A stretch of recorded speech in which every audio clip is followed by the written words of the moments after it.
Sebelum saya khotbah ada ibu-ibu kasih kesaksian. Dia punya kesaksian ini. Dia bilang begini, ada satu waktu antara tidur atau tidak tidur, dia dibawa oleh malaikat ke surga. Oh, dia lihat surga itu bagus sekali. Saya bilang, memang surga bagus. Terus dia jalan-jalan sampai di satu pojok, dia lihat ada ruangan dan dia coba-coba melihat ke dalam. Ternyata di dalam ruangan itu penuh dengan mulut-mulut. Tahu mulut? Tahu mulut? Mana? Terus dia tanya itu malaikat, malaikat, yo, kenapa itu ruangan mulut-mulut semua?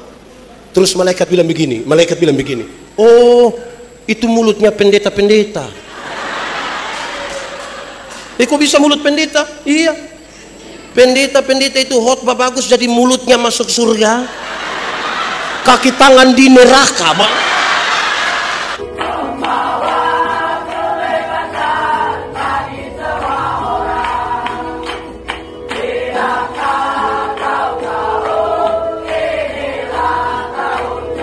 Saudara-saudara, saya ingin mulai mengatakan kepada kita, saudara-saudara, bahwa baik itu tidak cukup disebut baik, harus pakai baik hati. Kenapa? Yang kebaikan itu harus digerakkan dari dalam hati. Supaya apa? Itu spiritualitas, gerakan dari dalam keluar. Yang dari luar ke dalam itu namanya pencitraan. Yang dari luar ke dalam namanya, di Petra ini ada biasa pencitraan. Ada ikut ibadah sekarang, pakai baju warna, nah ini lagi. Yang dari dalam. Kenapa? Saya mau kasih tahu saudara bahwa ingat bahwa semua yang kelihatan baik belum tentu dibangun di atas motivasi yang benar. Berdoa itu tutup mata, amin. Apakah semua yang tutup mata pasti berdoa? Kelihatan berdoa. Ingat bahwa tidak semua senyum itu tulus. Saya datang, saya bilang shalom, dalam bilang shalom, saya lewat baru betul. Di GPIB Petra ada begitu? Majelis atau jemaat? Majelis jemaat. Nah ini kita jadi masalah ini. Baik, saudara-saudara, dia harus bergerak dari dalam keluar. Yang di dalam itu apa? Yang di dalam itu teologi. Yang keluar itu apa? Yang keluar itu etika. Perjumpaan teologi dan etika itulah spiritualitas. Makanya baik itu tidak cukup, harus baik digerakkan dari dalam keluar, digerakkan. Saudara-saudara, tahun politik ini bikin orang baik terlalu banyak. Tapi apakah memang dari hati? Saudara juga tahu? Nah, begitu. Dia harus dari hati. Saudara-saudara, saya berkhotbah di bank-bank yang ada di Kupang, saya bilang begitu. Ini ibu-ibu yang kerja di bank ini cantik-cantik semua. Mau lihat jauh atau lihat dekat tetap cantik. Mereka pakai baju bagus-bagus, pakaian bagus-bagus, kerja di dalam ruangan yang tertata rapi, ber-AC lagi. Kita pergi ke bank itu macam kita tidak mau pulang, macam kita mau lihat-lihat orang terus begini. Kita baru naik tangga terakhir, dengan santun sekali mereka bilang begini, selamat siang, ada yang bisa kami bantu? Terus saya tanya orang, ibu-ibu, siapa di antara ibu-ibu yang ketika bangun pagi lihat suami bangun, terus dia bilang selamat pagi, ada yang bisa kami bantu? Jadi yang kelihatan baik itu mesti digerakkan sungguh-sungguh dari dalam hati. Amin kan? Nah itu pertama. Tapi yang kedua, saudara-saudara, saya ingin sampaikan kepada kita bahwa baik itu, kebaikan itu terjadi karena apa? Banyak orang berusaha untuk menjadi orang baik, tapi apa yang menjadi penggeraknya harus menjadi serius. Saya mau mengatakan begini, kebaikan itu adalah respon terhadap kasih karunia. Kebaikan adalah respon terhadap kasih karunia. Kasih karunia terbesar itu adalah Tuhan Yesus mati bagi saya dan saudara. Amin. Itu yang paling besar, dan setiap orang yang berespon terhadap kasih karunia itu, dia akan berbuat kebaikan. Saya kasih contoh. Anggap saja saya dengan satu anak muda itu kami dua tidak kenal. Saya dapat dia punya nomor telepon, saya telepon dia, kakak, sebentar malam jam 12 bisa ketemu saya di depan rumah jabatan gubernur. Kira-kira dia mau ke tidak? Mau ke tidak? Dia ada ayam 1 ekor di rumah, saya pergi ke dia rumah, kira-kira dia kasih saya itu ayam ke tidak? Kasih ke tidak? Tidak. Saya ganti pertanyaannya, saya mau kasih dia mobil baru 1, mobil baru, kira-kira dia mau tidak? Terus saya beli kasih dia mobil baru 1, Toyota Alphard. Waktu dia dapat dengan cuma-cuma dari saya, ada perubahan tingkah laku dari dia ke saya atau tidak? Saya telepon jam 12 malam, datang ke tidak? Saya pergi ke dia punya rumah, ada ayam satu, dia kasih atau tidak? Kenapa dia tiba-tiba baik begitu? Kenapa tiba-tiba dia baik begitu? Karena dia pernah menerima sesuatu dengan cuma-cuma. Jawabannya saudara, kalau orang menanggapi kasih karunia Tuhan itu dengan baik, seluruh pelayanan, seluruh perbuatan baik dia berikan sebagai ungkapan syukur dia terhadap kasih karunia. Amin. Di GPIB ini ada majelis yang biasa melayani terpaksa. Ada fam apa? Jangan masuk di situ, itu bisa bahaya. Kadang-kadang saudara ada pendeta penatua diaken sombong sekali. Dengan sombong sekali begini, Pak Pendeta, sebenarnya dulu saya tidak mau, tapi habis orang sudah pernah dengar itu kalimat atau sendiri ucap. Nah itu yang biasa jadi soal. Nah baik, kebaikan hati, kalau kita pinjam orang lain punya bahasa, kebaikan hati itu disebut agata. Sama-sama 1, 2, 3, agata. Kebaikan hati itu dia tidak bisa berdiri sendiri, tidak bisa. Nanti jadi tidak baik hati. Kebaikan hati tidak dapat berdiri sendiri. Dia punya 2 teman. Tadi kebaikan hati namanya apa? Agata. Dia punya teman satu itu namanya Sofia. Sama-sama 1, 2, 3. Kebijaksanaan. Baik hati harus diletakkan di atas kebijaksanaan. Kadang-kadang atas kebaikan hati ini kita buat saja tanpa bijaksana. Bijaksana itu apa saudara?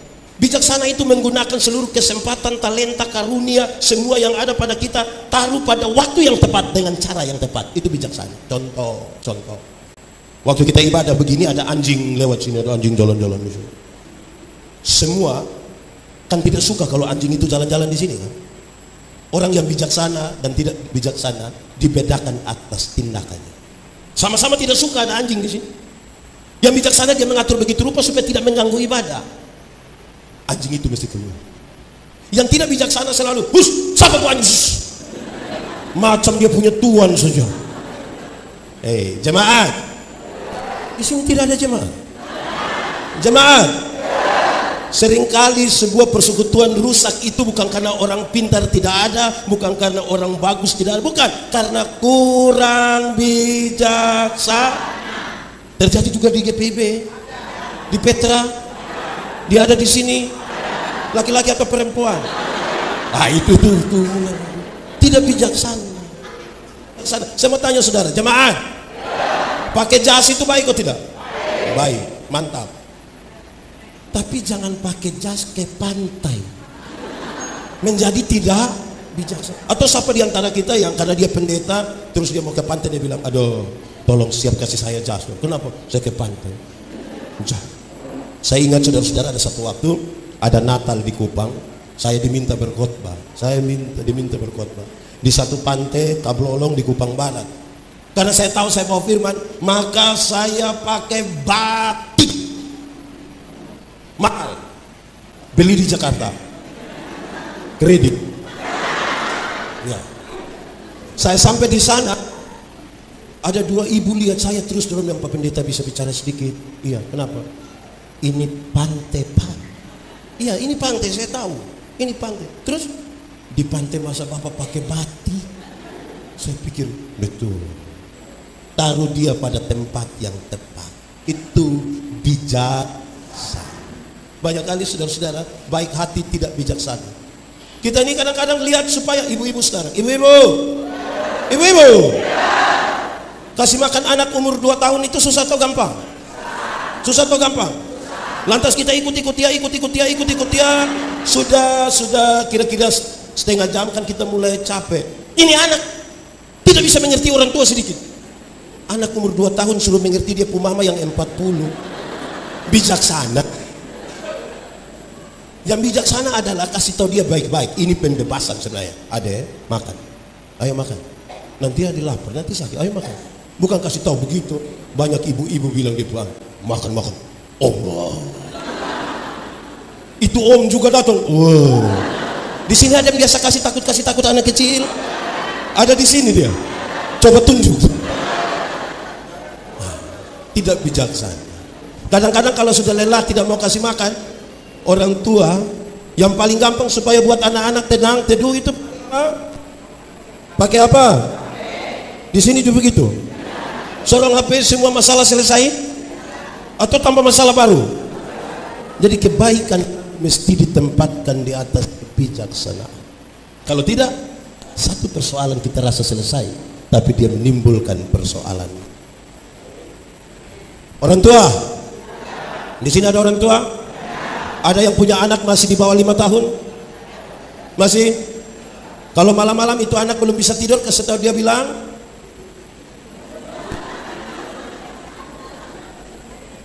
saya mau bilang begini saudara, ada banyak orang tua kurang bijaksana, termasuk saya juga pasti. Ketika anak-anak belum bisa tidur, harusnya kasih tahu dia baik-baik, adik, ayo tidur, adik, bobo, biar bangun pagi itu segar. Ayo sayang, ayo. Adik tidak bobo, papa mama bobo duluan nanti. Ini anak tidak tidur, papa mama sepakat kasih mati lampu. Setelah lampu mati, dia punya suami keluar dari pintu belakang menuju jendela kamar. Terus suaminya garuk jendela. Istrinya sengaja kaget di dalam kamar. Itu, om, adik sudah tidur om. Di Jakarta ada begitu, di Petra ada. Itu yang suku mana orang itu? Ini namanya keluarga tipu. Jadi kebaikan hati saja tidak cukup, harus diletakkan di atas kebijaksanaan. Itu kawan pertama, Sofia. Ada kawan kedua. Kawan kedua namanya Aleta. Di sini ada yang nama Aleta? Nah, biar dia tidak ada, tidak apa. Aleta itu artinya kebenaran. Kebaikan hati tidak boleh berdiri sendiri. Kebaikan hati berjalan bersama-sama dengan kebijaksanaan dan kebenaran. Ada banyak orang berbaik hati tapi tidak di jalan yang benar. Ada dua kata dalam bahasa Indonesia, benar dan betul. Benar dan betul sama atau beda? Benar dan betul sama atau beda? Beda atau sama? Sama atau beda? Beda atau sama? Sama atau beda? Sama. Benar bisa berarti betul, betul bisa berarti. Tapi dua kata yang sama ini kalau sama-sama diberi awalan ke dan akhiran an, benar akan jadi? Ya benar. Betul akan jadi? Masih sama artinya? Beda? Iya. Kebenaran arti sendiri, kebetulan arti sendiri. Sekarang saya mau tanya, jemaat, kalau hari ini kita beribadah di sini, kebenaran atau kebetulan? Saya kira kebetulan. Tidak, ini betul-betul kebenaran, kan? Kalau Tuhan Yesus mati bagi saya dan saudara, kebenaran atau kebetulan? Kalau kita masih hidup hingga hari ini, kebenaran atau kebetulan? Oke, tentang Tuhan itu kebenaran semua. Saya geser sedikit. Kalau kita kulit hitam, kebenaran atau kebetulan? Kalau kita kulit hitam termasuk kebenaran atau kebetulan? Kenapa saudara pecah kongsi di sini? Kalau kulit hitam termasuk kebenaran atau kebetulan? Yakin? Saya ragu dengan saudara. Saya suka bilang di mana-mana. Coba saudara ikuti semua iklan kecantikan kulit di televisi. Seluruh iklan kecantikan kulit di televisi mengarahkan saya dan saudara untuk ambil kesimpulan seolah-olah kalau orang kulit putih itu lebih baik dari kulit hitam. Di Jakarta juga begitu. Akhirnya setiap kali yang kulit putih berdiri di depan, yang kulit hitam itu macam gelisah bagaimana? Dia akan. Ada lagu dulu bilang, biarlah yang hitam, jangan harapkan, mau pakai okerju tidak bisa. Saudara pakai pemutih minta maaf di wajah saja, leher ke bawah gelap lagi, dan saudara akan makin gelisah. Itu kita punya soal, saudara-saudara. Banyak orang tidak mampu menerima keberadaan diri. Amin. Kalau kita rambut keriting, kebenaran atau kebetulan? Kebenaran atau kebetulan?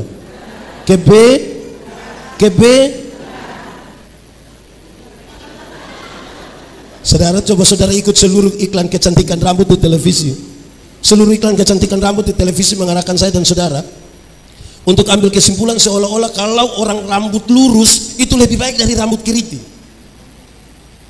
Akhirnya setiap kali yang rambut lurus berdiri itu kita macam bagaimana? Saudara, saya protes. Berkhotbah dalam banyak acara mendorong budaya positif Valentine. Saya bilang begini, di hari kasih sayang ini yang paling akan menikmati belayan seorang suami adalah mereka yang rambut keriting, bukan yang rambut lurus.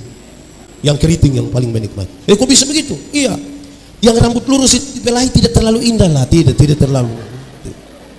Mungkin karena lurus jadi licin. Kita taruh tangan di kepala terus kita bilang sayang. Tidak dapat itu. Tidak dapat itu. Masa saya yang keriting itu dibelai menarik. Saya lebih dapatlah saudara. Jujur terhadap kita punya diri sendiri. Amin kok. Jemaat, kalau kita punya istri cerewet sekali, kebenaran atau kebetulan? Kebenaran atau kebetulan? Saya tidak masuk di saudara pun keluarga lah. Jadi saudara-saudara, nah saya mau bilang pada saudara, banyak orang merasa tinggal di dalam kebenaran, padahal belum tentu. Banyak orang merasa tinggal di dalam kebenaran, padahal belum tentu. Kenapa? Kebenaran dalam Alkitab punya 3 unsur. Punya berapa unsur? 1, kebenaran itu punya unsur legal. Sama-sama, kebenaran punya unsur legalitas. Ikut aturan. Semua bentuk pelanggaran terhadap aturan Tuhan tidak setuju dengan itu, tidak setuju. Tuhan tidak mau. Legalitas yang dibangun di atas pulihnya hubungan manusia berdosa ini dengan Tuhan. Itu legal. Saya pakai contoh. Jemaat, tahu motor? Pernah naik motor? Siapa punya motor? Sendiri? Sudah lunas? Iya, memang kalau beli harus sampai kasih lunas kan? Kalau saudara naik motor, ada SIM, ada SNK, pakai helm, lampu-lampu ada, kaca spion ada operasi lalu lintas di situ. Berani pergi? Kenapa berani? Karena ikut. Coba kalau SIM tidak ada, lampu-lampu tidak ada, tidak pakai helm, tidak ada STNK, ada operasi lalu lintas di situ, berani pergi? Kenapa tidak berani? Kan saudara punya om polisi toh. Kalau kita lengkap SIM ada, STNK ada, lampu-lampu ada, kaca spion ada, operasi lalu lintas di situ, kita pergi sampai di situ polisi tidak tahan, kita putar kembali. Polisi bilang, kenapa putar kembali? Pak, tolong tilang saya ikut aturan. Di Petra ini ada yang biasa langgar aturan? Ada? Di sini? Jangan tunjuk. Kebenaran itu legal, ikut aturan. Banyak kali kita kira dengan berbaik hati langgar aturan juga tidak apa-apa. Tipu itu boleh kok tidak? Tipu boleh kok tidak? Tipu boleh kok tidak? Kalau untuk kebaikan kita tipu boleh? Apa? Ulang. Tipu boleh atau tidak? Tipu boleh atau tidak? Kalau untuk kebaikan kita tipu boleh? Boleh? Tidak boleh. Tidak ada tipu untuk kebaikan. Tipu itu tipu. Satu tipu melahirkan tipu baru. Kalau kita bilang begini, Bapak, kenapa tidak ke gereja? Perasaan dengan pendeta tanya terus dia bilang, saya sakit Pak Pendeta, saya sakit. Ini tipu ini. Ketemu istrinya kita bilang, Ibu, bilang Bapak ada sakit. Karena ibu tidak tahu, ibu bilang tidak.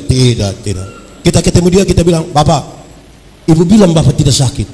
Terus dia bilang, sebenarnya saya sakit tapi belum kasih tahu ibu. Satu tipu melahirkan tipu. Alkitab bilang, bapa dari segala penipu ialah iblis. Jadi pada waktu kita tipu, kita punya papa namanya. Di sini ada papa yang nama begitu. Pak Pendeta, kami di Petra kami tidak tipu, kami tidak tahu tipu. Kami hanya pakai 2 kata, sebenarnya dan tapi. Kenapa tidak ikut gereja? Sebenarnya saya ikut, tapi kalau sudah tapi. Kenapa tidak terima jadi majelis jemaat, penatua atau diaken? Sebenarnya saya terima, tapi. Jadi kalau sebentar saudara pulang dari sini, ketemu orang yang harusnya datang gereja tapi dia tidak datang, terus kita tanya, kenapa tidak ikut ibadah? Terus dia bilang, saya sudah tahu yang kau punya maksud. Tidak. Di Petra ada yang biasa pakai sebenarnya dan tapi. Ada di sini, siapa punya suami? Coba jujur. Jadi kalau sudah bilang tidak boleh berdosa, tidak usah. Saya punya kisah satu saudara, ini saudara dengar tapi saya ulang saja. Ada satu anak kecil umur 1,5 tahun, baru belajar bicara, baru belajar beromong. Dia punya bapak kepala desa di kampung. Ini anak setiap kali dia mau kencing, dia minta dia punya bapak yang kasih kencing. Tapi dia punya bapak kan perasaan, masa saya pejabat anak kecil suruh saya kasih kencing. Maka dia ajar dia punya anak, Ade, Kalau adik mau kencing, adik kasih tahu, bilang adik mau menyanyi. Itu jurus berhasil. Setiap kali ini anak mau kencing, dia kasih tahu dia punya papa. Papa, yo, adik mau menyanyi. Dia punya papa, ambil dia, putar-putar di luar, kasih kencing dia, selesai. Satu waktu dia punya papa mama berangkat ke Jakarta, titip ini anak di dia punya om dong. Tengah malam ini anak mau kencing, dia kasih bangun dia punya om. Om. Adik menyanyi. Dia punya om karena tidak tahu, dia punya om bilang, jangan ini tengah malam, jangan. Ini anak tidak bisa, dia bilang om, yo, adik mau menyanyi. Dia punya om yang tidur, nanti orang di sebelah mari itu orang tidur. Ini anak sudah tidak bisa, dia bilang om, adik sudah tidak bisa. Adik harus menyanyi sudah. Dia punya om juga rasa kasihan kan tidak bisa. Dia pun bilang, kalau begitu nak, adik menyanyi pelan-pelan di om punya telinga.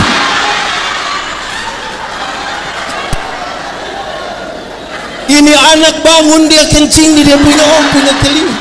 Saya tanya dulu, siapa yang salah? Om atau bapak? Bapak atau om? Om atau bapak? Bapak atau om? Kenapa bapak yang salah? Makanya kalau benar katakan, salah katakan, ya katakan, tidak katakan, menyanyi katakan, kencing katakan.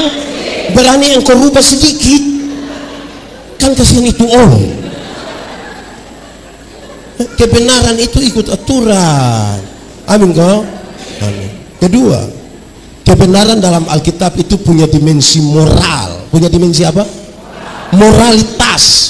Moralitas itu kesatuan antara pikiran, perkataan, perbuatan. Kesatuan pikiran, perkataan, perbuatan. Makanya Paulus nasihat, apapun yang kamu perbuatlah dengan segenap hatimu seperti untuk dan bukan untuk. Kami sering tentang ilmu berkhotbah. Orang tanya saya, pendeta, khotbah yang baik itu yang bagaimana? Saya bilang, engkau punya maksud. Khotbah yang baik itu tulis atau tidak tulis, berapi-api atau berair-air. Saya bilang khotbah yang baik bukan soal tulis atau tidak tulis, bukan soal berapi-api atau berair-air. Khotbah yang baik ialah omong apa buat begitu. Jangan omong lain buat. Amin. Ada orang yang lebih parah, bukan sekedar omong lain buat lain, ada malah pikir lain, omong lain, buat lain, hasilnya kelainan.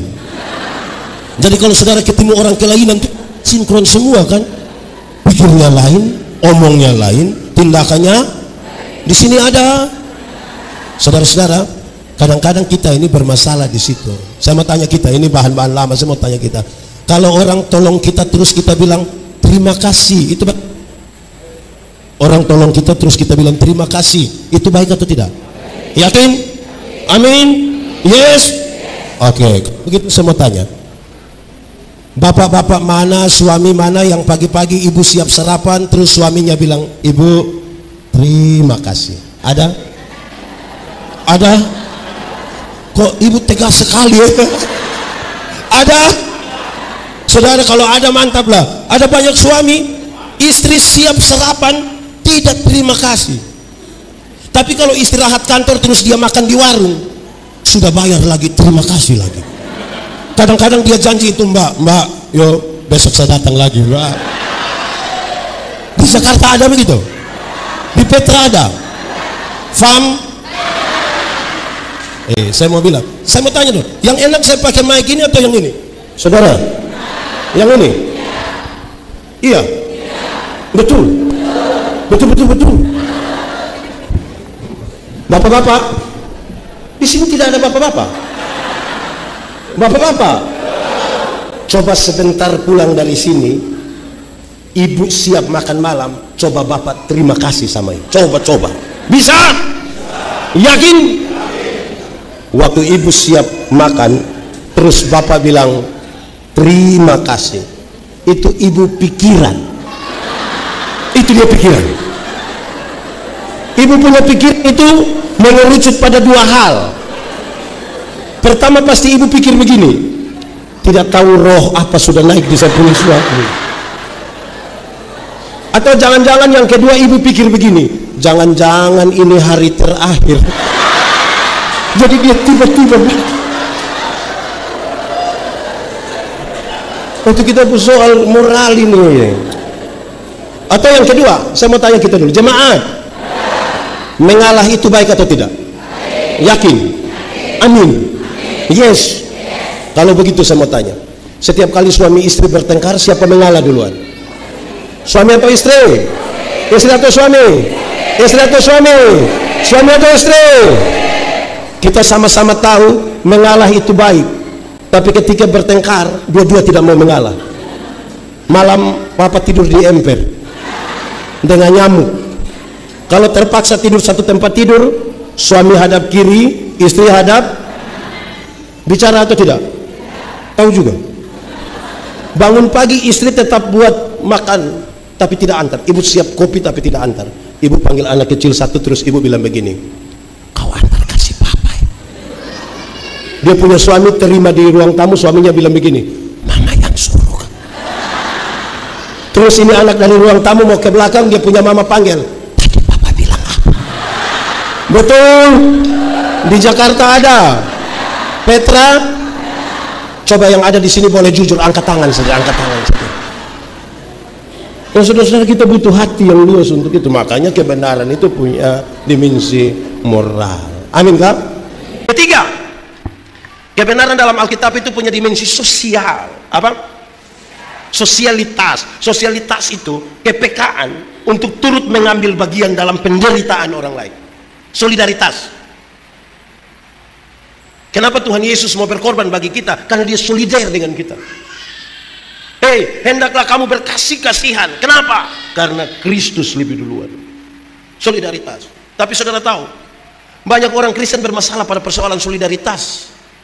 Kita berbicara tentang kasih yang melampaui batas, tapi kita punya solidaritas bermasalah. Saya suka pakai contoh ini. Saudara, pernahkah saudara belanja di mall di Swalayan? Pernahkah? Pernah? Pernah tawar di Swalayan? Pernah? Pernah tawar di mall? Kenapa tidak tawar? Berani ada yang tawar, kita bilang kau bikin malu-malu. Kalau kita beli di Swalayan 99.900, ambil 100.000 kasih. Mereka kasih kembali permen satu, kita bilang kau dapat saja, jangan nunggu kau dapat. Tapi pagi-pagi ada nenek-nenek bawa sayur, dia jual sayur. Ini nenek susah. Mungkin pulang jual sayur dia sudah mati. Itu tawar atau tidak? Tawar atau tidak? Itu dia punya tawar itu mengerikan. Dia tanya, nenek, yo sayur berapa? Ini nenek sudah senang. Ini nenek bilang 3.000. Dia sengaja kaget, 3.000 bisa 9.000 kan? Bayangkan itu. Tawar sayur 3.000 jadi 9.000. Kadang-kadang dia tambah satu kalimat kecil di belakang, bisa 9.000 kah? Nenek dorang tanam sendiri juga. Itu kalau saya yang jual, saya bilang ibu bawa gratis saja, bawa gratis terus. Saya mau bilang pada saudara, jemaat, mulai besok tawar sayur itu terbalik dari itu. Tanya itu nenek, yo sayur berapa? Dia bilang 3.000. Maaf, bisa 3.000.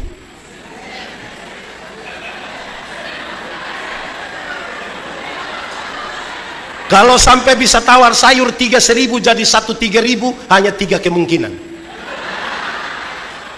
Kemungkinan pertama itu orang punya solidaritas sosial yang kuat sekali, pantas dipuji, pantas ditiru. Tapi yang kedua mungkin makan puji. Atau yang ketiga mungkin gila juga. Kebenaran itu berdimensi sosial. Ini tawar sayur 3.000 jadi 9.000, padahal turun dari mobil Innova. Di tangan kanan ada iPhone, tangan kiri ada Samsung terbaru. Masih ada Nokia dalam tas. Pakai rantai salib berat 2 kilo. Tawar sayur 3.000 jadi 9.000 itu. Di sini ada. Itu ibu ada di sini. Pakai baju orange.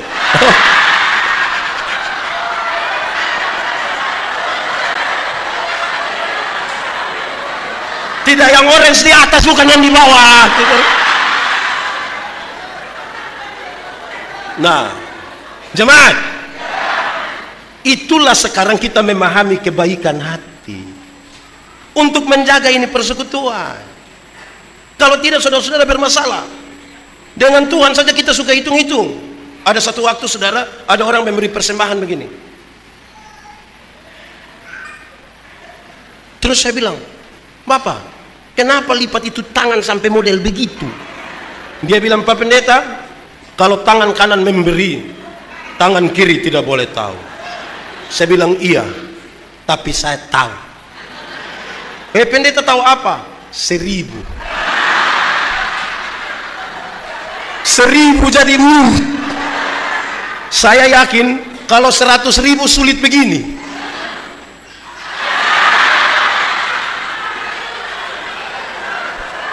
Sudah begini lagi pakai sengaja batuk lagi. Itu bukan kebaikan hati. Jemaat, zaman sekarang ini ketika ini perkembangan ilmu pengetahuan sangat besar, kadang-kadang kita ini punya kebaikan hati itu kepingin semua orang tahu kok. Agak sedikit makan puji itu. Kasih super mie, Indomie 2 bungkus tapi foto ini orang. Baru pakai captionnya begini, indahnya berbagi.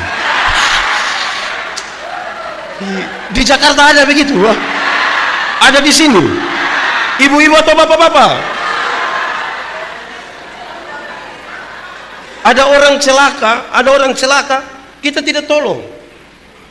Bikin story. Hai guys, ada yang sudah mau mati guys.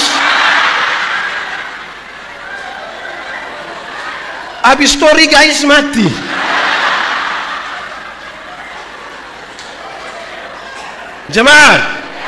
Jemaat, saya kasih masukan di beberapa panitia perayaan hari-hari raya gerejawi.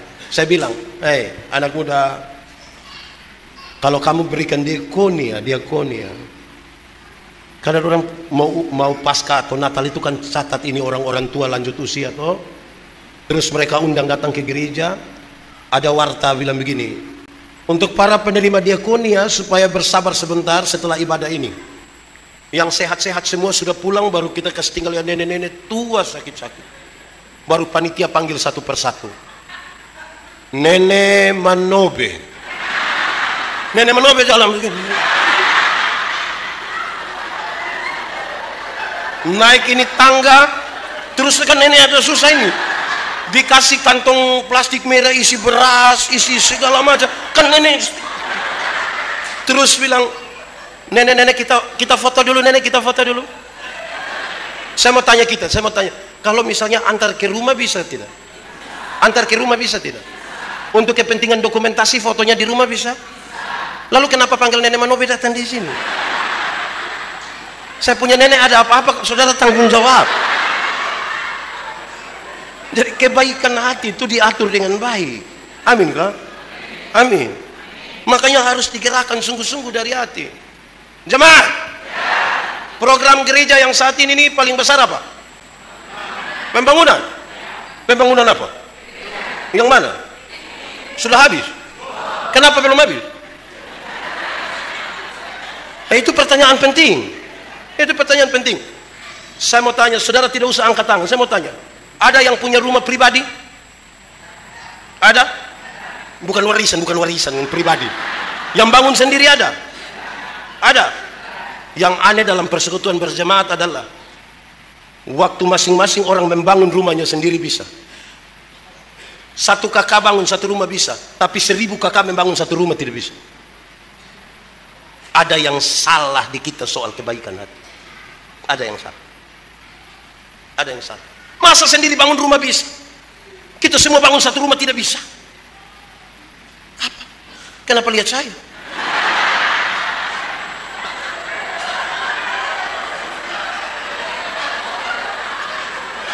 Jemaat, kadang-kadang kita terlalu khawatir. Yang menarik dalam kekristenan adalah ketika Tuhan makin memberkati dia makin khawatir dengan Tuhan. Contoh, berilah 1/10 dari hasilmu, lihatlah aku, ujilah aku, lihatlah nanti bejana pemerahanmu berlimpah-limpah. Benar itu janji Tuhan? Yakin? Amin. Saudara percaya? Janjimu seperti... Saudara tidak tahu ini lagu? Lalu kenapa suruh saya solo? 3, 4. Janjimu seperti...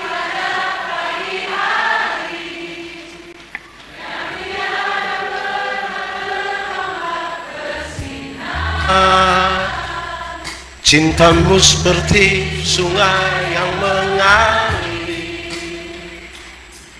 dan ku tahu betapa dalam kasih. Sekali lagi. Janjimu seperti fajar pagi hari, yang tiada pernah terlambat bersinar. Cintamu seperti sungai yang mengalir, dan ku tahu betapa dalam kasihmu. Menyanyi lagu ini saya lihat saudara menghayati janjimu.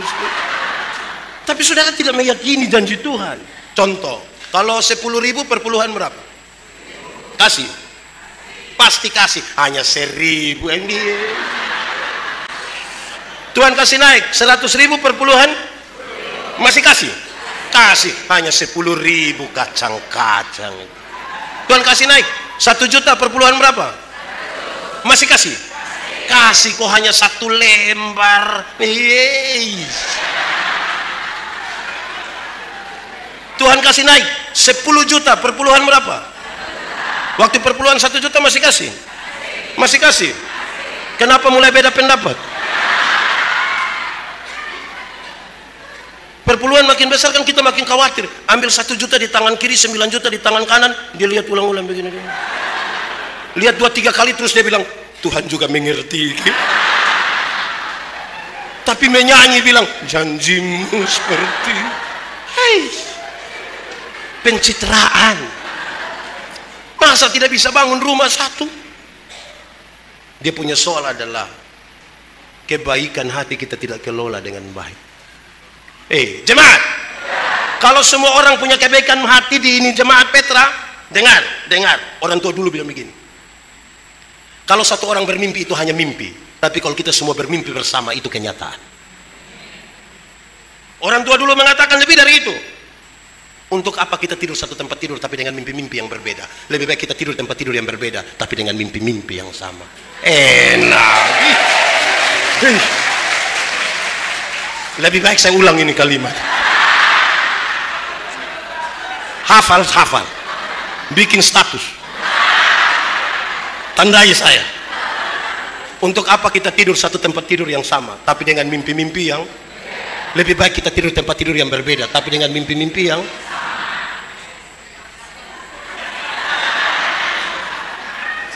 Membangun ini harus dengan mimpi yang sama. Jangan ketua jemaat bermimpi sendiri, majelis terpecah dua, satu mimpi sendiri, satu mimpi di sana. Jemaat ini pakai nama apa? Rayon atau apa? Sektor ini mimpi sana. Kalau satu orang bermimpi itu hanya mimpi. Kita semua bermimpi yang sama adalah kenyataan. Itu bisa dimulai dari mana? Kebaikan hati. Kalau tidak kita hidup penuh kepalsuan. Kita penuh kepalsuan. Apalagi saudara-saudara, di sini ada orang Toraja, Batak, Manado, Indonesia, orang Timur ada? Tidak usah angkat tangan. Kita punya muka sama semua. Tapi saudara-saudara, kebaikan hati harus meninggalkan kita punya sekat-sekat itu, kasih tinggal itu semua. Supaya kita bisa melihat Tuhan bekerja melampaui batas-batas itu. Kalau tidak isu-isu sektoral kita yang kita pakai terlalu kuat. Nanti kita bilang yang ketua panitia itu, di sini yang ketua panitia pembangunan orang apa? Orang mana? Timur Tengah Selatan. Separuh nanti bilang, coba kita lihat itu timur, kita lihat. Nanti geser lagi ke yang Manado, kita lihat. Pernah dengar itu kalimat? Sendiri omong. Hanya satu kata, bertobat. bertobatlah.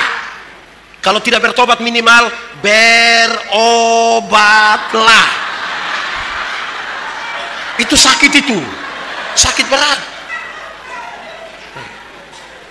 Jemaat, jangan hidup di tengah-tengah kepalsuan. Kalau kita hidup di tengah kepalsuan, saudara, kita duduk makan bersama hanya bisa duduk makan dengan orang yang tulus hatinya. Tulus. Kalau tidak, kita mau kunyah juga tidak bisa. Relasi kita yang buruk karena kebaikan hati tidak ada. Satu jalan dari sana, satu dari sini, tiba-tiba mau ketemu, dia sengaja ambil telepon. Oh iya, di Petra ada begitu, majelis.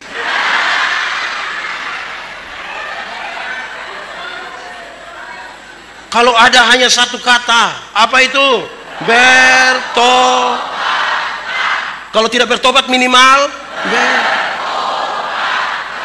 dari kebaikan hati itu kita mengelola perbedaan-perbedaan. Jemaat, persekutuan itu bukan keseragaman. Satu pakai putih semua putih, satu pink semua pink, pakai bunga di dada.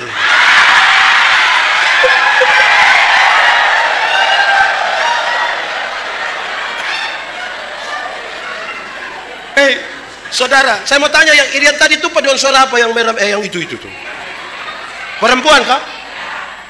Saudara, waktu sepakat untuk itu baju warna begitu dengan itu bunga, semua langsung satu kata. Bertengkar toh? Tambah dengan yang tadi begini-begini.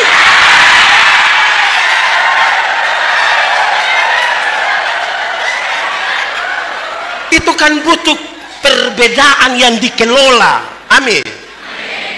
Saya bayangkan latihan begitu berapa lama. Suami-suami dapat makan siang tidak itu. Itulah persekutuan. Amin. Jemaat, ada satu waktu, ada satu acara, ada ribuan orang hadir, kebetulan saya yang khotbah. Sebelum saya khotbah ada ibu-ibu kasih kesaksian. Dia punya kesaksian ini, dia bilang begini, ada satu waktu antara tidur atau tidak tidur, dia dibawa oleh malaikat ke surga.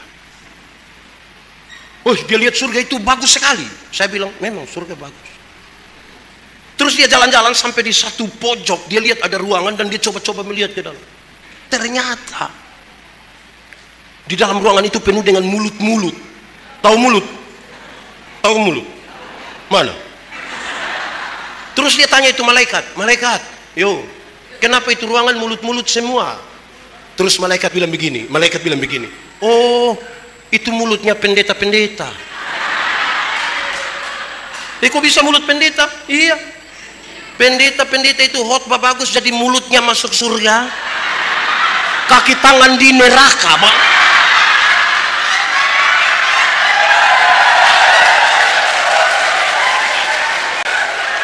Saudara bisa rasa saya punya perasaan.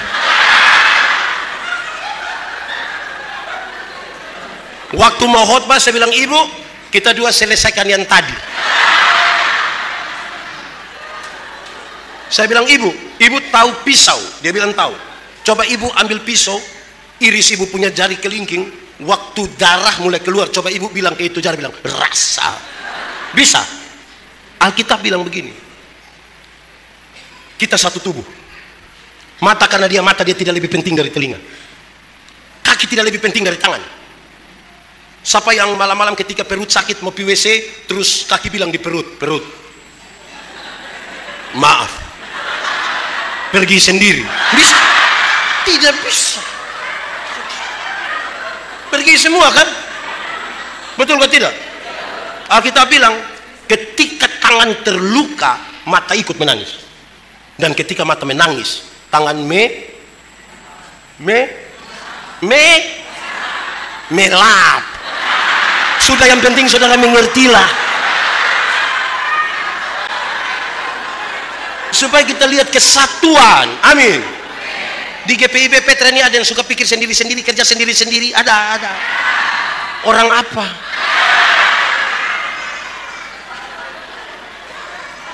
Jemaat, mengelola persekutuan harus seperti makan kolak. Tahu kolak? Pernah makan kolak? Kolak terdiri dari pisang, ubi, santan, gula. Sudah jadi namanya. Waktu jadi kolak kita makan pisang, masih rasa pisang atau tidak? Masih. Tapi ada cita rasa baru yang ditambahkan sebagai bagian dari sebuah kebersamaan. Tidak ada upaya untuk saling menghilangkan. Saya tetap Timur. Ada yang Sumba, ada yang Batak, ada yang Toraja, ada yang Jakarta, Medan, Batak T, itu semua satu.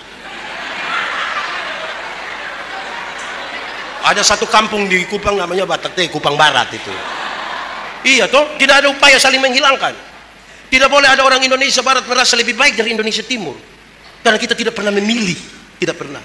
Waktu Tuhan mau cipta saya, Tuhan tidak tanya, Yandi, yuk, engkau mau Timur atau Eropa?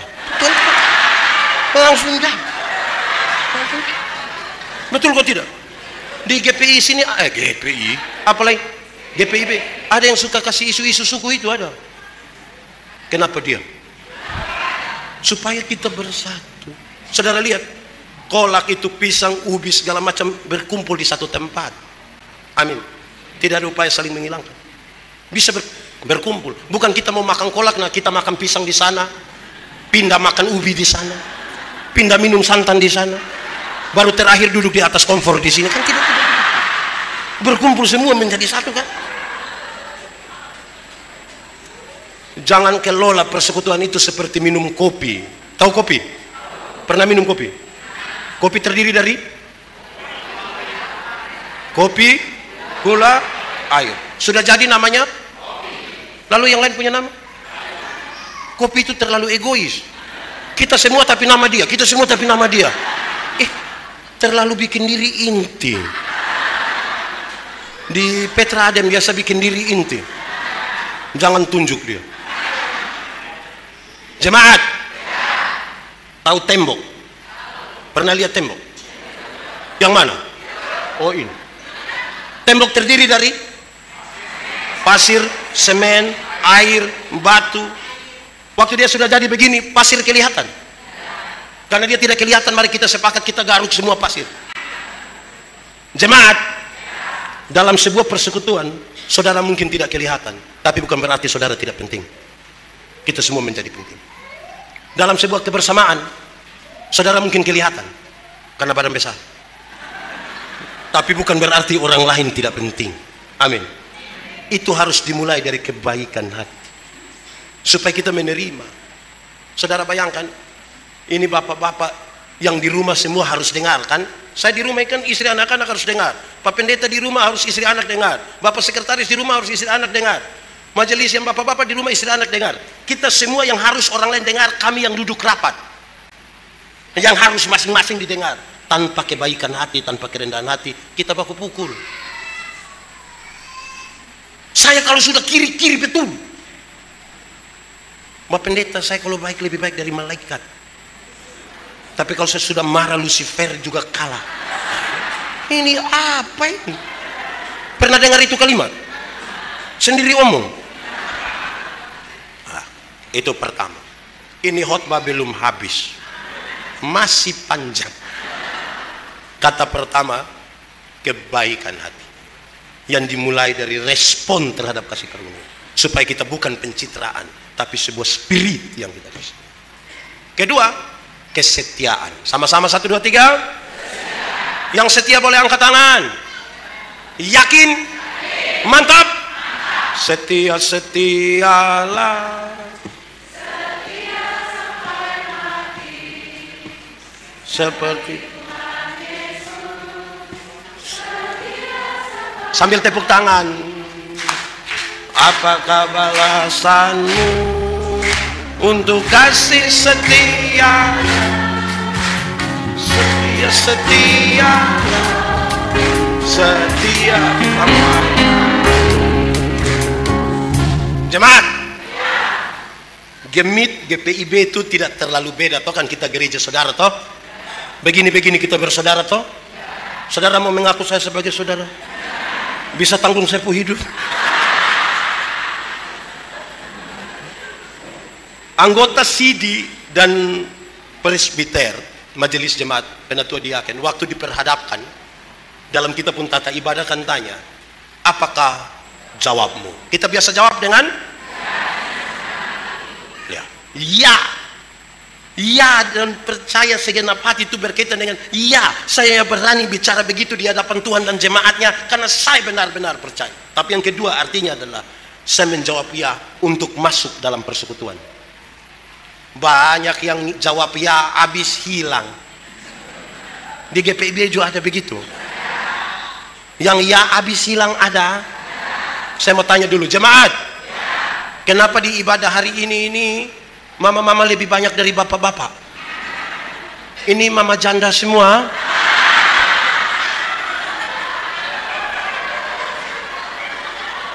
Mama janda kok bukan? Aneh betul. Ya habis datang. Ada jemaat ini yang 1 tahun dia gereja 2 kali saja. Natal 1 kali, Paskah 1 kali. Makanya dia pun nama jemaat Napas. Natal dan karena Natal 1 kali, Paskah 1 kali, singkatannya tambah panjang, Napas 1-1. Suter engah itu tiba-tiba berdoa. Di sini ada. Jujur siapa punya suami? Ini bapak-bapak dorang ini aneh. Waktu masih pacaran, rajin jemput dia punya pacar itu antar ke gereja. Sudah menikah, ibu datang sendiri. Terus nanti pendeta tanya suaminya, "Papa, kenapa lepas ibu sendiri ke gereja?" Dia bilang, "Pak Pendeta, waktu Pak Pendeta kasih nikah saya dengan ibu, kami dua telah menjadi satu. Jadi kalau ibu sudah pergi itu sama dengan saya juga dulu. Memangnya kalau ibu sudah makan sama dengan bapak sudah makan? Ini ibu-ibu juga satu, ini ibu-ibu dong ini. Yang pakai bunga dada juga. Ini ibu-ibu ini cantik-cantik begini datang gereja jalan sendiri. Terus pendeta bilang, "Ibu, mana suami?" Dia bilang, "Tahu sendiri." Sudah tahu suami begini kenapa ambil resiko? Saudara-saudara, itu serius. Supaya kalau mau setia betul-betul. Amin kah? Bapak Ibu, ada 2 keluarga tinggal dekat hutan jauh dari gereja.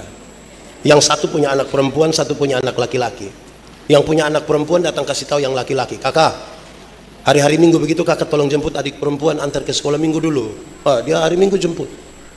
Dia bawa yang perempuan ikut sekolah Minggu. Dia tidak ikut sekolah Minggu, dia main kelereng di luar. Pulang sama-sama. Remaja ikut katekisasi, dia jemput antar ke gereja. Yang perempuan ikut katekisasi, dia duduk merokok di luar, pulang sama-sama. Rupa-rupanya mereka berdua jodoh. Setelah menikah, yang perempuan terpilih jadi majelis jemaat, penatua kadiaken. Pimpin ibadah di mana saja, hujan, badai, segala macam, suami setia antar. Tapi sampai sana, ibu masuk pimpin ibadah, yang suami main kartu di luar tunggu. Pulang sama-sama. Satu saat mereka mati sama-sama. Waktu jalan menuju pintu surga, Simon Petrus sudah berdiri. Lihat ini ibu datang, Simon Petrus bilang, "Shalom ibu, mari silakan masuk." Lihat dia punya istri masuk, yang suami juga cepat-cepat. Pas dia mau masuk, Simon Petrus bilang, "Bapak, sabar Bapak, sabar." Dia bilang, "Sabar bagaimana?" "Pak, sabar sedikit." Yang masuk itu saya punya istri." Benar. Itu memang Pak punya istri, tapi dari dulu Pak hanya antar-antar saja. Karena itu hari ini Bapak hanya antar saja. Bapak punya tempat di api di sebelah itu. Saya mau tanya, ibu-ibu, tadi ada yang suami antar terus bilang nanti sudah habis WA, dia jemput. Ada?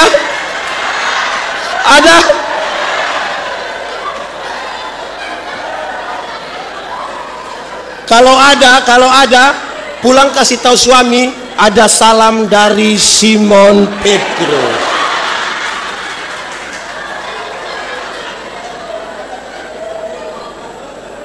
Setia. Saya mau tanya, anak-anak muda, di sini tidak ada anak muda? Nona, menikahlah dengan laki-laki yang setia ibadah. Dia tidak akan menyakiti engkau. Ajak dia ikut ibadah pemuda. Memang ada tantangan tapi ajak. Bilang dia, Kak, ibadah. Ibadah. Tidak, ibadah. Nanti kalau dia tidak mau lagi baru kasih tahu dia, ada kue.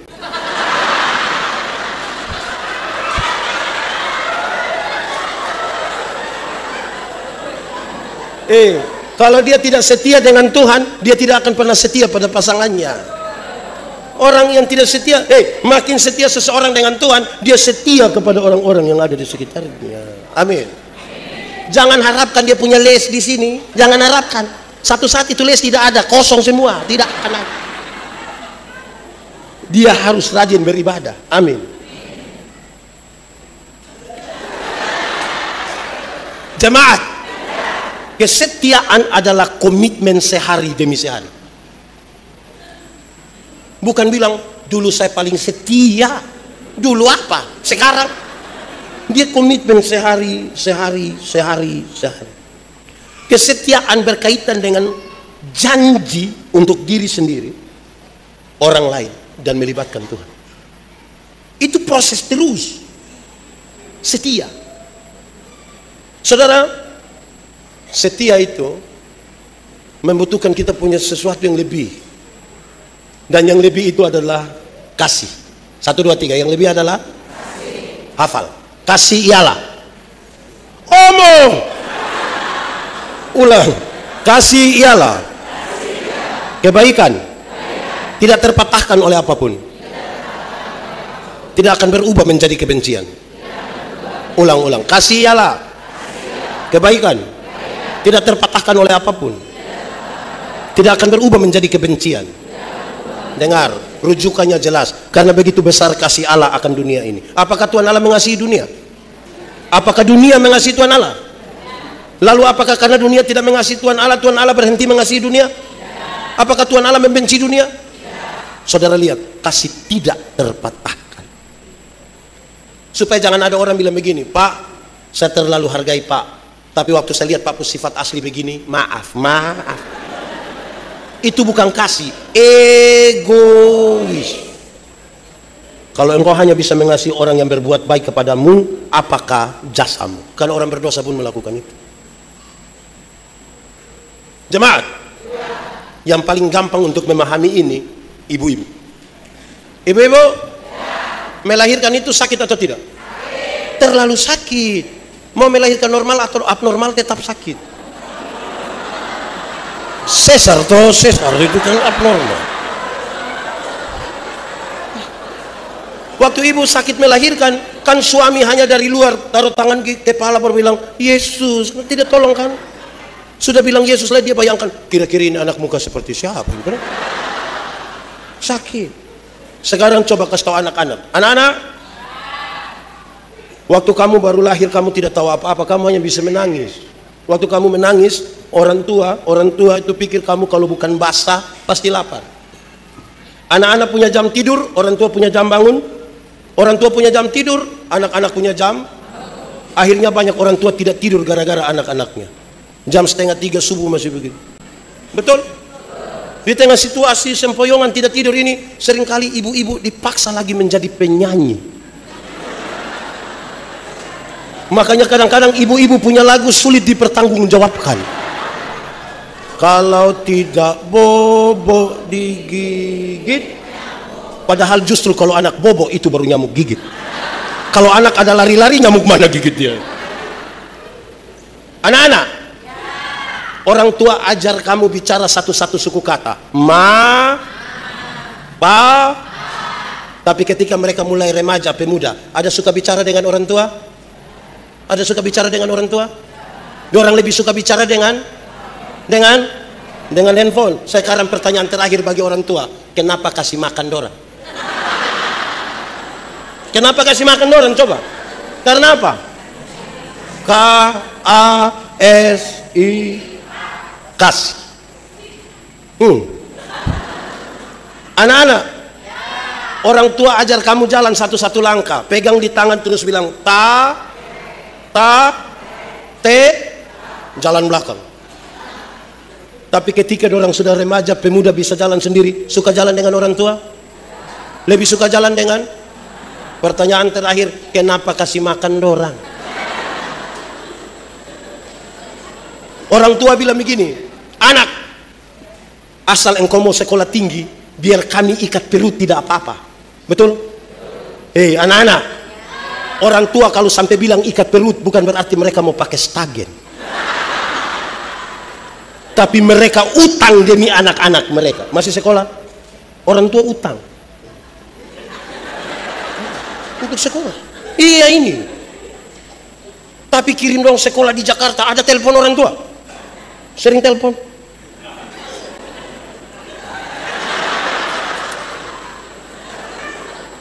Biasanya telepon pada waktu orang tua tahu itu. Kenapa kirim? Jam 5 subuh mama punya handphone bunyi. Teneneng teneneng teneneng teneneng. Salam sayang. Bagaimana? Mama ada baik-baik. Iya, kenapa? Tadi malam saya mimpi mama. Pas dia bilang tadi malam saya mimpi mama, mama langsung bilang, kakak mau berapa bilang, mau berapa bilang.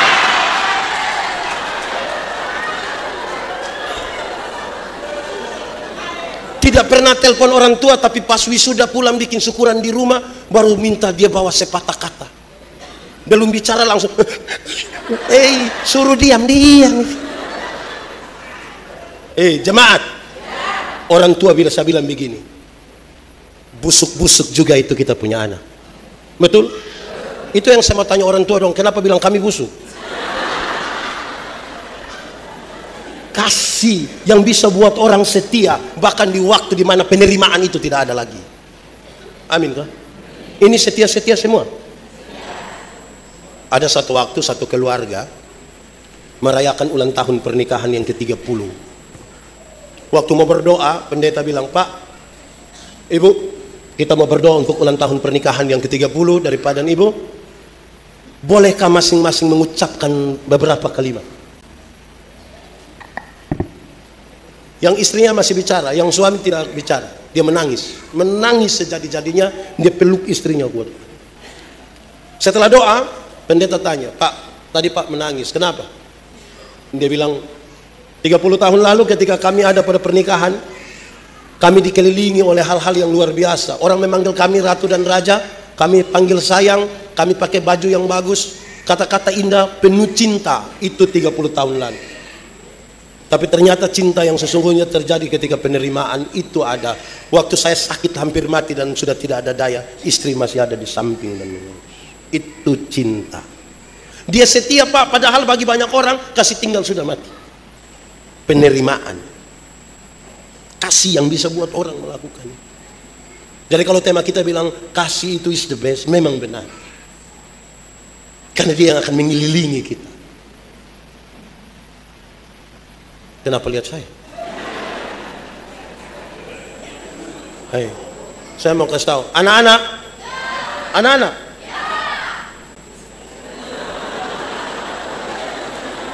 terlalu semangat ya. Anak-anak, orang tua lahirkan kita banyak-banyak, tapi dorong tidak titip kita di mana-mana. Tapi anak banyak-banyak yang sukses bisa saja titip dia punya orang tua di panti jompo. Yang sudah titip dan rencana titip, saya sarankan batalkan. Sebab hari ini kita titip mereka, besok-besok kita punya anak titip kembali kita. Hidup hanya bertukar sapa titip sapa. Amin. Saya mau tanya izin, Kak, berapa bersaudara? Tunggal. Berapa bersaudara? 3. Berapa bersaudara? Berapa? Saudara. Perti. Orang tua melahirkan 3 orang, bisa membesarkan 3 orang. 3 orang yang sukses belum tentu mengurus mama yang hanya 1 orang. Belum tentu. Mereka penuh kesendirian. Kita menyanyi satu lagu dulu. Ini lagu dunia tapi biar kita menyanyi di. Kasih ibu ke terhingga sepanjang masa, hanya memberi, tak harap kembali, bagai sang surya menyinari dunia. Coba kita ulang menyanyi lagu ini sambil bayangkan mertua punya muka. Kasih kepada siapa? Sampai kapan?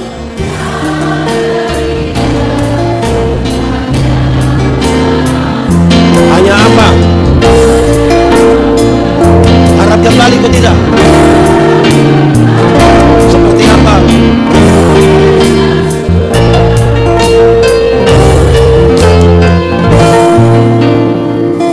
Online berjam-jam tapi tidak telepon orang tua sedikit. Keluar dari sini mereka masih hidup, tolong telepon dong. Anak-anak, waktu kamu pilek dulu, orang tua tidak pernah pakai tisu. Pakai apa? Nah. Anak-anak, waktu kamu buang air besar, mereka pakai tangannya sendiri. Tapi sayang, waktu orang tua lanjut usia, di saat dia makin menurun fisiknya, waktu kamu semakin sukses, ternyata bukan anak kandung yang mengurus. Anak-anak kandung selalu beralasan di satu kata. Apa itu? Sibuk. Mungkinkah mereka berhenti berdoa bagi anak-anak mereka yang sibuk? Itu setia. Padahal tidak adil perlakuannya. Tidak adil. Tidak adil. Kasih.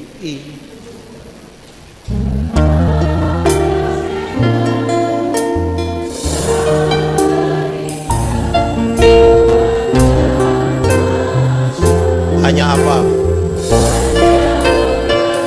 Harap kembali ke tidak? Seperti apa?